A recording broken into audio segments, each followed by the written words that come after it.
Hi, everyone. My name is Jennifer Duran. I'm a program associate here at the Office of Economic Empowerment. And welcome to today's Worth and Wealth seminar, where we will be talking about tax time without stress, filing basics, and tax credits explained. So thank you for being here today. So it is with great pleasure I present our presenter for today, Jordan Rojas, who is a financial empowerment specialist at Leo Inc. / VITA. He is responsible for overseeing operations to ensure tax preparation services for individuals and families in need. Rojas manages a team of volunteer tax preparers, ensuring compliance with tax laws, promoting trust, and accuracy in every return. Thank you so much, Jordan, for being here today, and I'll let you take it away. Good morning, everybody. Thank you for coming in to getting some information about our VITA site and some of the basic requirements for some of the credits. The slideshow that I prepared for you guys is, again, to just inform you of how we run the site and give you some information in regards to that. And then at the end of it, I left room for questions. And as you go, if you want to put questions in the chat in between slides, I can take breaks and answer any questions you guys might have. And one final time, thank you for being here and making the time to join the presentation. So let me just start the screen sharing so you guys can see it. Great. So yes, again, my name is Jordan Rojas, and I'm the coordinator, the VITA site coordinator at Leo Inc. for our VITA program. So what is VITA? VITA is a volunteer income tax assistance program that is sponsored by the IRS to train volunteers to prepare basic to advanced returns for low to moderate income families, completely free of charge. Individuals and families earning less than $73,000 are eligible to receive free tax preparation through VITA. Um, and there's a couple other things in regards to the VITA site that I always like to point out to people. For one, all our volunteers are IRS certified and trained, so they know all the tax laws up to date. If any tax laws get changed, they're also trained on that. For example, as you guys know, with the One Big Beautiful Bill, a lot of tax laws changed at the end of last year. So all the volunteers took the time to take a course from that, prepare it, and they have to pass it with at least 90% accuracy prior to being able to do any of the new updated tax returns. Many of the volunteers who come to VITA, they're looking to make sure that people get the credits that they're entitled to, whether it's the earned income tax credit, whether it's the child dependent credit, or any other credits outstanding. And we will go into some of those credits later in the slideshow as well. And then the beauty of the VITA program is it's not just the taxes. Our goal is to completely free of charge show clients that come in what other resources they have in the community and what other ways they can save money. For example, here at Leo specifically, if somebody comes in for VITA and they've never applied for a HEAP program, we inform them about that, or an MBTA reduced fare program, or maybe they're going through a financial crisis that we can't assist them with, but we can guide them to another resource. That's the goal of all the VITA sites. Specifically here at Leo, it's something we pride ourselves in to not just be a tax prep place, but somewhere that you build a connection where you know your returns are going to be done accurately, but you'll also be referred to somewhere that might help you with another need that you might have.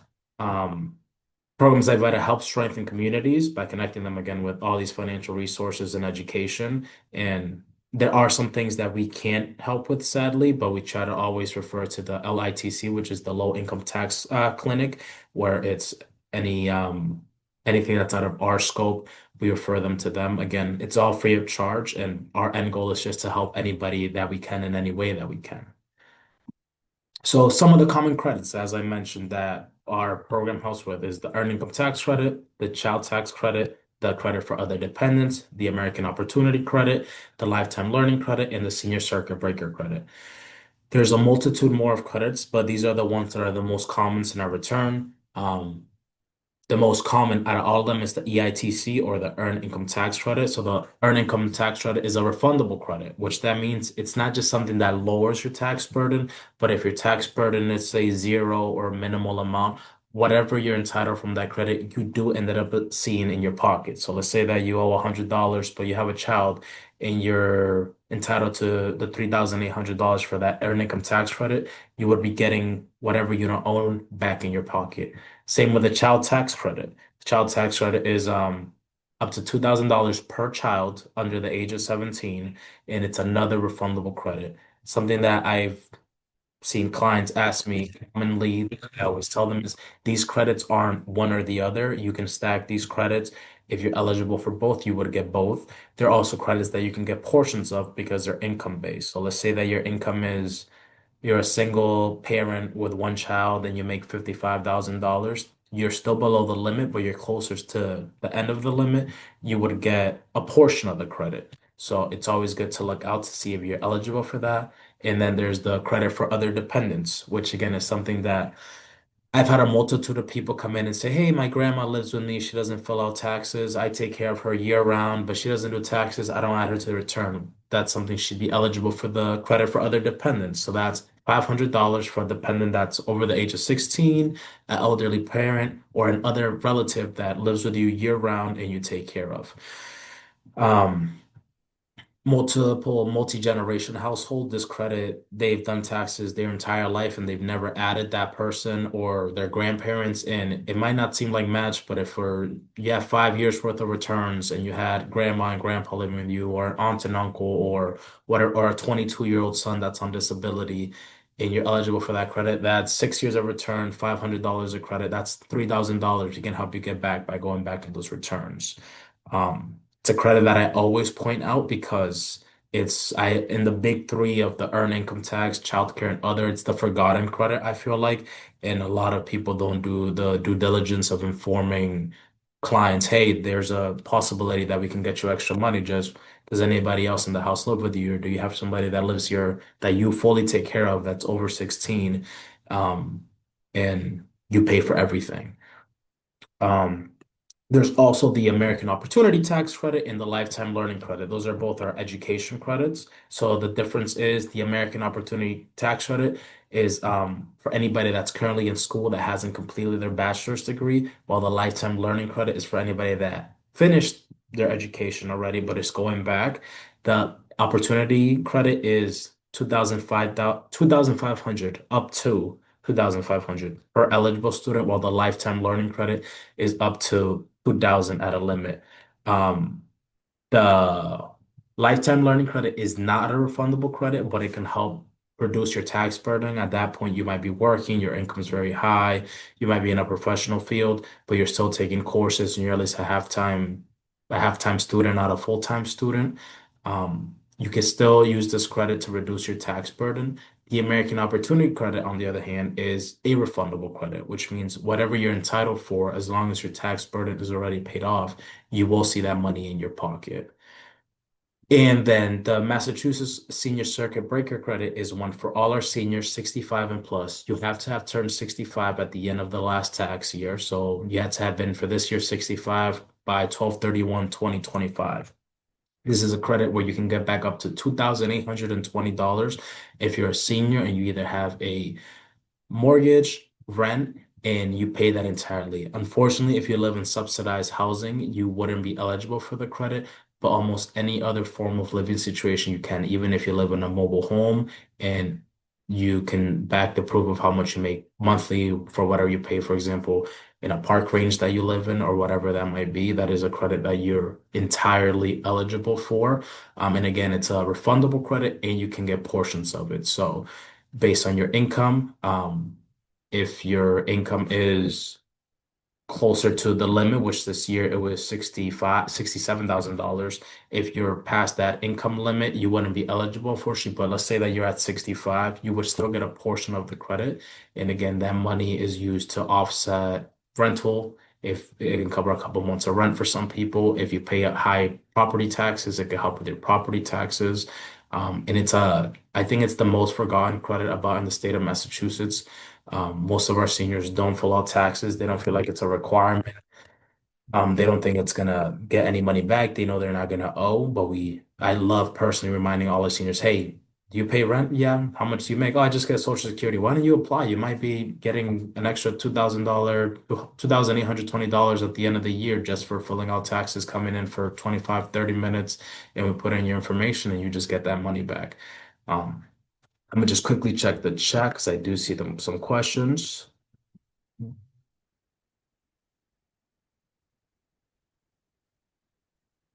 So, Janice, I did see that you asked for everybody, is VITA also in other states? Yes, there are multiple VITA sites all across the country. Um, there's one in Nevada. If you would like, you can send me an email and I can get you the information for what coordinators are available in Nevada. But I do know that we are all over the country.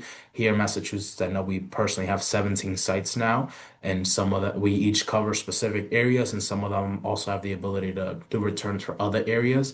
Unfortunately, Leo is Massachusetts only site. We actually operate only in our regular Leo service areas, but I gladly can, at the end, I'll put my contact information. If you need me to help guide you to finding that, I gladly will. Yeah, but that's the big spiel about the credits. A lot of people, when they do their taxes, they go into the taxes with the notion of, oh, it's tax season, I'm going to owe back money, not knowing that there's so many credits on the table. For example, a single parent with 1 to 2 children, that one's in school, one's newborn baby, they might think to themselves, oh, I made $40,000 this year, I owe so much in taxes. They'll come into our office, we'll sit with them, and they had the 2 kids. That's one earned income tax credit. That's one credit for other dependent. The other kid also got the child tax credit, and they had the opportunity, American Opportunity Tax Credit, plus state refunds, and they're looking back at getting $11,000 to $12,000 in total. And yes, I like to be realistic. There is that situation where somebody comes in and all they did is they made $65,000 on the year. They don't have any children. They don't have any major expenses. There's no tax breaks, and they might not be getting much back, or they might have some debt that they have to pay back because they didn't have enough taken out. I like to be realistic, and I think that's why a lot of people like our site, because we're very straightforward with what we offer, and we try to do the best quality work at anywhere that they've been to. It's the goal we always set. But for a lot of people, they just have the assumption they're only going to owe back money, when in reality, we can truly help them get back money. And if we can't if we can help them get back that money, we also guide them to resources to help them manage that money in the next steps. And whether it's just financial empowerment classes or helping them plan something as simple as how to get a savings account so they can put that money in, that's something that we help with as well. That's not directly our VITA program, it's our financial empowerment program. But again, that's something that if it's of interest, I gladly through an email or a phone call, we can go over that as well. Um, and then for some of the things that I mentioned for us that we unfortunately do not help with, it's for Schedule Cs with more than $10,000 in business expenses. So, for example, if you do Uber, DoorDash, Lyft, you run a nail salon, a hair salon, you do cleaning in people's homes, we can fill out all those. But if you're claiming more than $10,000 in business expenses, so let's say you're claiming, with the exception of miles, if you're claiming more than $10,000 in miles, that is okay. But if you're claiming, for example, that you had your car fixed and it cost $7,000 plus new wheels, plus oils, plus tax, and you want to itemize it and it's more than $10,000, unfortunately, that's out of the scope for us and we cannot do it. Um, same rental property income. Last year, this was not on the list. This year, unfortunately, it's something that's been removed and we can't work with rental property income. If you do have taxes with rental property income, we gladly can reference you to the LITC in the low income tax clinic. And again, completely free of charge. They'll assist you with that. And they're tremendous at what they do. The only reason we don't do it anymore, it's just there's a lot that goes into it, and we want to make sure again that the people that serve you, once you leave here, you have a return that you're 100% confident was done right, and it's something we pride ourselves in having 100% satisfaction with no issues, and people coming in. And even this year in comparison to last year, we've had so many returns of happy people. So we don't want to do something that's not in the scope of what we can do. Same with Schedule Fs, which is if you have a farming business, whether it's a profit or a loss, we don't work with those. And if your income, I apologize about the typo, is over 73,000, we won't work with those. That one, I put gross income over 73,000, but please don't encourage from calling me or reaching out to a VITA site if let's say you make 85,000 or 90,000 or 72, 78,000, whatever it might be. Because things like Social Security or state pensions, they do allow us to not count it towards your gross income for the VITA site. For the IRS site, it still counts for the processing. We don't count it. So let's say it's a senior that has a pension and disability from Social Security, and they also have a job, and they were lucky enough to win the lottery or went on a scratch ticket and they won 15,000, and their income shows that it's 95,000, that income from Social Security, the income from their pension, if it's a state pension, all that, when we're taking into calculation how much they actually made, we don't count it. And same for the cancellations of debt. There's an asterisk next to that because it's case specific. So we have to see what kind of cancellations it is to determine it.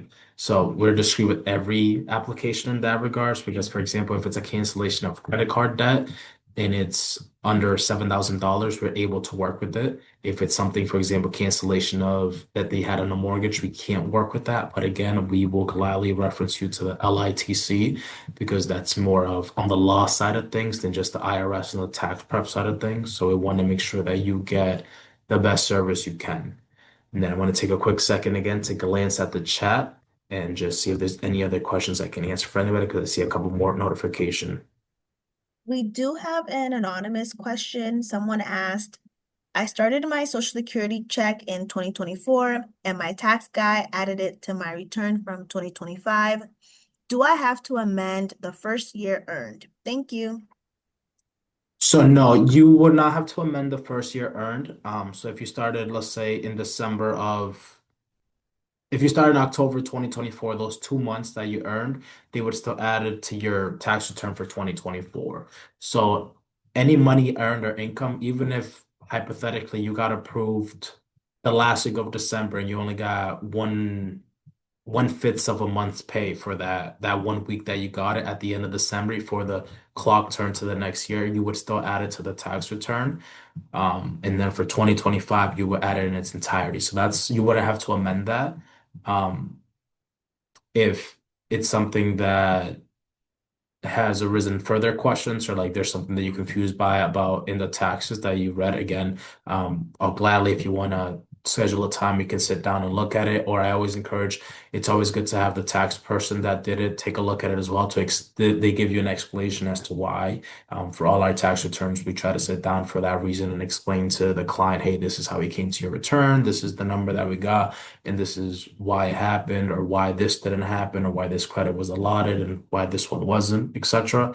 Um, but if it's something that's really concerning to you and you feel like maybe there's would be a better explanation as to why, I gladly would sit and look at it with you. It's hard for me to give you a concrete answer without actually looking at the return. But if you're asking for that year, even though it started in that year, it shouldn't be added. Even if you earned $1 from it, it should be added to your tax return. So just off verbatim, what I'm hearing, it sounds like that return, that amount was correct to be added to your return. Okay, and then someone else asked, how far back can a person go if they didn't pay last year? So I'm assuming like how far back can you do a Their return? taxes.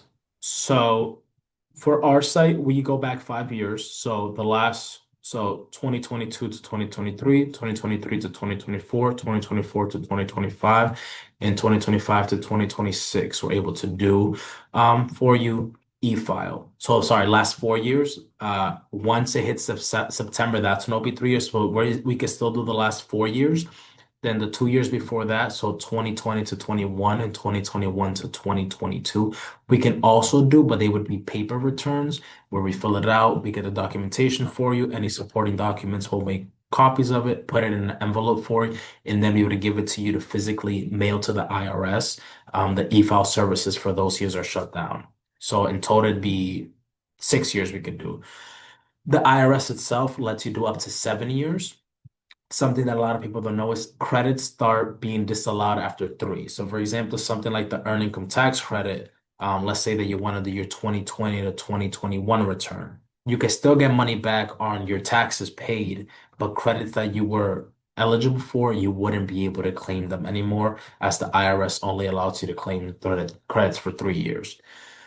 Now, the opposite, unfortunately. If you owe any money from the IRS, you can be audited up to 7 years from the year of. So if you were to owe money from 4 years ago and you get audited, you would still be responsible for that. But in again, the beauty of it is a lot of people that have credits left on the table, let's say last year, you didn't do your taxes last year.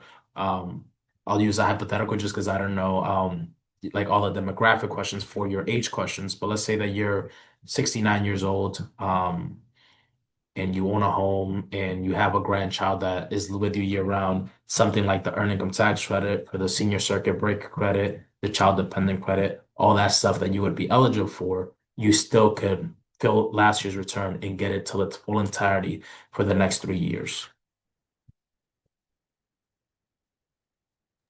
Okay. Jordan, correct me if I'm wrong. Does that vary site by site? How That many does years vary they site can? by site. Yes, that so those are the rules that we follow here at Leo. So here, Leo specifically, that's how we do it. There are some sites that don't do prior year returns. We're fortunate enough to have volunteers that have certifications to do the prior years.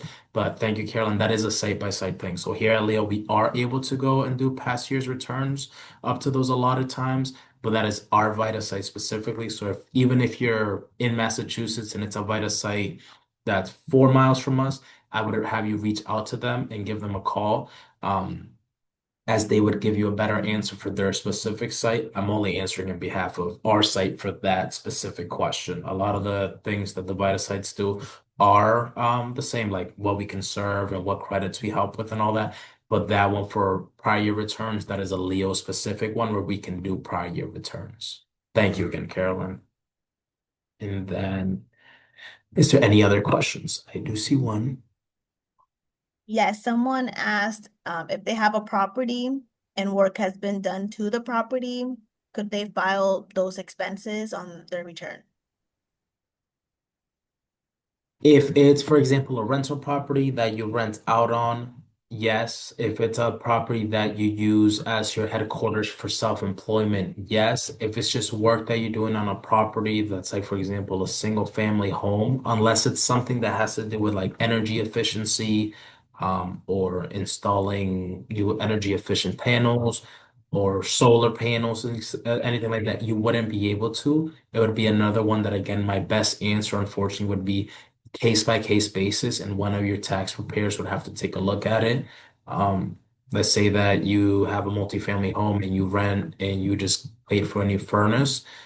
Because you're getting rental income, you can use that as an expense towards your house. Since you're getting income, you can also use it as expenses. Let's say that it's just you remodeled your kitchen in your single family home, you don't do any self-employment, you don't rent it out. Unfortunately, there would be no deductions that you can claim for that, through the VITA sites or in general for any of the tax breaks. Massachusetts is one of the best states when it comes to credits and things that they let you allow for the state return as well. If it's something, again, that's energy efficiency or any work on the home like that, where there might be some credits that we can deep dive into, but it's such a case by case basis that I don't want to give you a general yes or no without having the documentation in front of me to properly assess the situation. And Okay, then, sounds good. Yeah, we'll continue for now and get back to questions. Yep. okay. And then the documents needed for the return. So at a minimum, the first two are needed for your first intake, and that is a federally issued ID or a social security for all household members on the application. So government issued slash federally issued ID would be something like your state ID, driver's license, passport, certificate of naturalization is acceptable, tribal card, anything to that extent. We can use it. Unfortunately, something like a foreign passport, we cannot use at our site. If you have like a foreign passport with a secondary form of ID, we can request for an appeal to use that. But I'm very transparent. It's something that at our site we usually do not do. I have not done it in the 2 years I've been in charge. We do request a federally issued ID. Same with the Social Security card. Any member that's on the application, on the tax return, dependents, adults, if you're married, filing jointly, you and your husband, you and your wife, two husbands, two wives, whatever the situation might be in the composition, we do need the Social Security card. The only exception we have for that is if you're on Social Security and receive a 1099 from Social Security, it usually has your Social Security number in the top right corner. We would be able to use that. W-2s, we cannot use the socials on W-2s. It has to be from a Social Security card or a 1099. That is one of the few things that have zero exceptions. We do need to have Social Security proof of. If you have like a picture on your phone, that's okay, as long as we can print it out, but we need to have some form of Social Security of you. And then documents that are needed, but you don't need it for the original intake. We just need it to process your return, our W-2 forms from all the jobs you worked, all 1099s that you received, and that includes 1099s from work, such as 1099s miscellaneous, 1099s NECs, 1099Ks if you did something like eBay or Amazon and sold money, and um, 1099 A, B, or C's, which is for your health insurance forms if you had health insurance, specifically the 1099 A if you paid for marketplace insurance, so we can know if you're eligible for any of the premium tax credits. If you have rental slash homeowners costs, bring that as well. Again, Massachusetts is one of the great states that for the state portion of the return, if you have rental costs, you might be eligible for some portion of that to be returned to you. If you're a senior again and you show that you have rental costs, you might be eligible for the Massachusetts Senior Circuit Breaker credit. If you have homeowner costs, again, bring that. You should be getting a 1098 M for your mortgage, 1098 I for your interest. And then if you want a direct deposit, a voided check for direct deposit, or a screenshot showing your banking routing in checking number. For the voided check, that is something that's also been added to, or like proof that you have direct deposit, it's something that's added to the needed list. There's with new legislation, we no longer, well, not we, but the IRS no longer print out checks, so it's only direct deposit that they do. So any place that you will do to get your taxes, they will inform you that you can only do direct deposit. If you do check by mail, what ends up happening is in about 3 to 4 weeks after you do your return, you're just gonna get a letter in the mail saying, "Hey, unfortunately, we can't send a check to your address.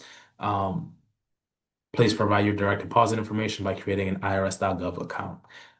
We thought originally there was a chance that people could do checks, but the people that have done checks that we've been informed, unfortunately, that they will have to either create a bank account if they don't have it, and if they don't have a bank account, as of right now, it's looking like it's not going to be an option to even get a check till the end of the season, which is April 15th. And then after April 15th, it'd be another 4 to 6 week wait. So we're just going with everybody should use direct deposit. And then again, a copy of last year's return. Um, we necessarily don't need a copy of your last year return, but it makes processing one much more easy because it lets us compare, contrast to see if there was any errors done last year that we could fix for you, or if there's anything this year that we're missing. Maybe last year you had distributions from a 401k that you took money out from, but this year you didn't bring that 401k, but you also took money out. But we can ask you, hey, did you take money out again this year? No, we didn't. Okay, cool. It says last year they had two jobs. Did you work that job at all last year? Yeah, I only worked in January, then I quit. Oh, we need that W-2. So that way, in a couple of years, you're not getting a letter saying, hey, something was misfiled or we're missing a document, and it makes it easier. So you're not upset in a couple of years saying, hey, when I went to get my taxes done, I forgot to bring this document, or in another breath, hey, they forgot to add this document to the return when it turns out it's just there was no way for us to verify that we needed that for you. And again, our goal is for you to come in and leave here knowing that you're not going to get any letter saying this or that was wrong, and keep it at 100% accuracy and make it so next year when tax season comes around, you're excited to get your taxes done instead of feeling like it's going to be a pain. Let me look at the chat one more time. I see a couple more questions.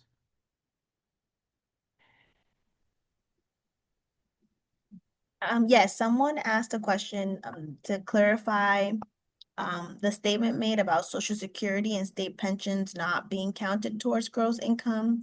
Does this apply to federal or and state?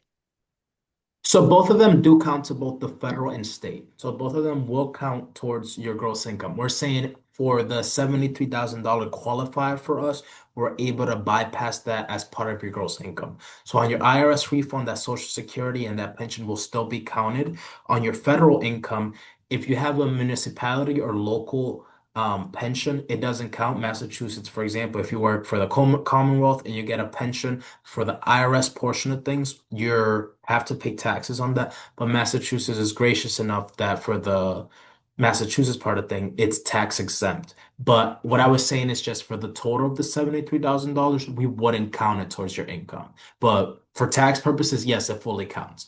Um, it's just saying we'd still be able to assist you because we wouldn't count that amount towards your total. Uh, I feel like that might have confused you a bit more. So, um, if it's still a little confusing, please let me know and I'll try to better clarify it or word it a little differently because I feel like that was a lot and I apologize.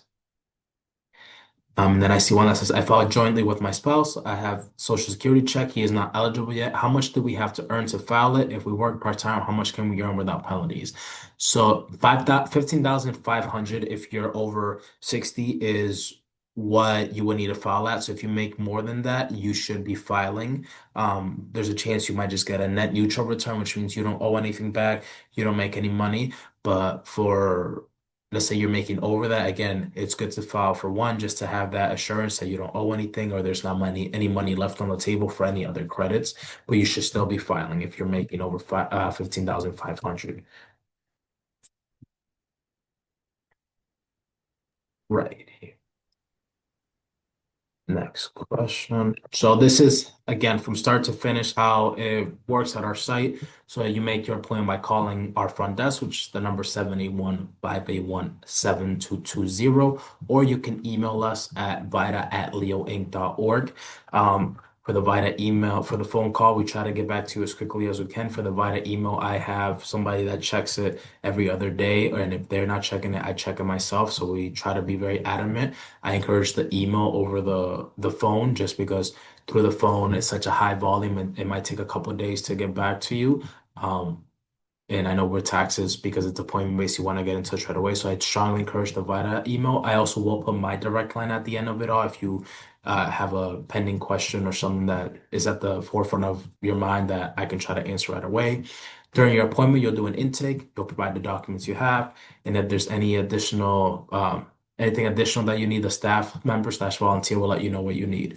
So I always clarify to people the original appointment is not we're not prepping your taxes there. We're just collecting the information for what we need so we can evaluate what credits, if there's any documents missing, or let you know, like, hey, you came in and you have everything, but you told me you had three jobs and I only see two W-2s. Oh, you have to bring another W-2? Cool. Just bring when you have a chance and then we'll process it then. Um, it also doesn't get processed there because the VITA requirement that is set by the IRS is that everything we do has two sets of eyes look at it. So everybody that works at the VITA site is IRS certified. So let's say that I do your intake and I process your return. Even if I'm 1,000,000% certain your return is correct, I do not submit or give you a call yet because a second set of eyes look at it. Because again, 100% satisfaction is what we strive for. So we want to make sure that everything is correct and no errors for you. And if there is any errors or anything that raises eyebrows or anything that like, hey, we should have asked about this, that way we know to call you and figure that out. Once your return is complete, we'll submit it to the IRS and let you know if you were receiving a refund or if you owe. So once that second person looks at it, I'll give you a call and say, hey, Mr. John Doe, this is how much you're receiving, or this is how much you owe. We came to this number because you're eligible for this credit, but from this job you didn't pay enough taxes, but your second job paid this. And for the state refund, your pension actually is not gonna work because you have a pension from the city of Revere. So because that's a local pension, you're not get charged, and we give you the full explanation. And then we say you can either come in person to sign, or we can do an e-signature online. And again, the process, we try to do it from 2 to 3 business days. The rule the Vita site sets for everybody is once a return is complete, we have 3 days to submit it, but processing time can be up to 7 business days. And Leo, we strive for 2 to 3.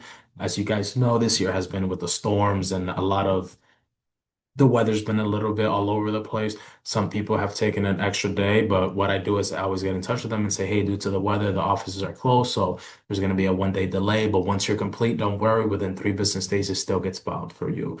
Um, Let me look at the chat before I go to the next page because I do see a couple more notification. No, it's all good for now. We can open it up Okay, for questions. Yeah. perfect. And then these are the dates and times that we work on return. So we do Mondays from 1 p.m. to 4 p.m., Tuesdays from 9 a.m. to 1 p.m., Wednesdays from 9 a.m. to 3 p.m. Thursdays, I work remote. So if you want to do a virtual intake, they're a little bit longer, the virtual intake. So the Monday ones are 30-minute intervals. The remote ones are 1 hour long just because we do have to go through some extra steps because it's fully remote and we want to ensure all customer safety and make sure that your information is safe. So we do it all through a remote connected via email. And again, Leo is an appointment only site. So you can call again that front desk number, or you can send me an email or myself a call. And I will let everybody know the service areas that we're currently in service are Lynn, Nahan, Wakefield, Saugus, Marblehead, and I'm forgetting what Linfield will be the 6 service areas we have. If you're in another area, we can try to get you connected to a local VITA site. And if there's not a local VITA site with you, then I can try to find a way to see how we can serve you if there's any other sites near you. Um, but again, there's multitude of VITA sites, and we would love to get you reference to the person that can assist you or assist yourself as we can. For the appointments, we are currently booked out all the way till March 24th. So I would encourage if it's something that you want to get done, please give us a call. And we work past the deadline. So the April 15th deadline, we go past that with an extension. We usually do it till around September, October. This year, I think it's going to be a September cutoff time. But if you can't get it done in season, or you have multiple years you want to do and you need to gather those documents, give me a call now so we can schedule in ahead of time to do it later in the year to make sure you get everything that you need done. And then in regards to VITA, that's most what I have. There's one other slide that I want to go with you guys, and it's just for the MBTA Reduced Fare program. It's another program that I'm currently overseeing here at Leo, and it's just if you live in Massachusetts and you have EADC, the Mass Grant, or any Mass Health program, if you're a SNAP or TFDC, you're automatically eligible as long as you have that and you're between the ages of 18 and 64 and are a Massachusetts resident. And it's just an MBTA reduced fare card, which it makes almost all the ride offers 50% off. I always encourage it. It takes 15 minutes to do an application. You just go on the MBTA My Charlie account, create your account, and give us a call to schedule an appointment, and we'll get that settled for you. And I always say something as simple as having that card in the summer. You take $10 and you take the ferry and then go buy a $5 ice cream somewhere in Boston. It makes it worth the card just in one day like that. And again, it's completely free of charge and it's 10 to 15 minutes to get everything done. And the final slide will just be that's my email and my direct line. So if you guys want to screenshot it, and again, the slides will be sent to you, please feel free with any other questions that come up to come in. And my last message is, like I said earlier, taxes can feel very, very overwhelming. And our goal for Leo and myself and my team is to make this stress-free, quick, and efficient for you and make sure that you actually look forward to taxes because you know that you have somebody that you can trust in your corner. And if there's any final questions, please let me know. And Jen, thank you so much for allowing me to do this today. I really appreciate it. Of course, that was so helpful. And because we have a few more questions, I'm going to actually wrap up and stop recording, and then we can just answer all the questions left if that works. Yeah, Okay. absolutely. So I'll go ahead and share my screen and share some additional information. So as part of the Worth and Wealth seminars, in case you're new here, we offer 1 hour of free financial coaching. So if you've ever struggled with creating a budget, figuring out a debt repayment plan, or just trying to find ways to that you can better your financial, wellness, definitely this is your opportunity to talk to a financial coach, sorry, accredited financial coach, Samantha Morales, for 1 free hour. It is completely anonymous. We don't receive any information of who signs up for coaching, and it's no commitment. So you do not have to follow up. There's no payment. It's 1 hour, no commitment, totally free. Any additional steps you'd like to take after that, it's beyond you and between you and your coach. So we always like to let people know that this is a free resource available to all for a limited time. Starting today, you can book your appointment, and Samantha will be available throughout the month with limited hours. So definitely take advantage of that. We also have access to Enrich, which is a free financial education platform. You can find videos, articles, mini courses, quizzes, for a whole range of topics, budgeting, debt, retirement, investing, you name it, it's probably there. So we always encourage people to check out the website if you're looking for more on-demand resources. And this is our last seminar for Worth and Wealth for now. Don't worry, we will be back in the fall with more topics. The Worth and Wealth seminars run at different points throughout the year, so definitely sign up for our newsletter to keep in touch for when we'll be back in the fall for our full-blown webinar series. But as always, you can always ask us questions in the meantime. If you're interested in hearing this presentation in Spanish with Jordan, we will be hosting it next week fully in Spanish. So definitely sign up for that opportunity as well.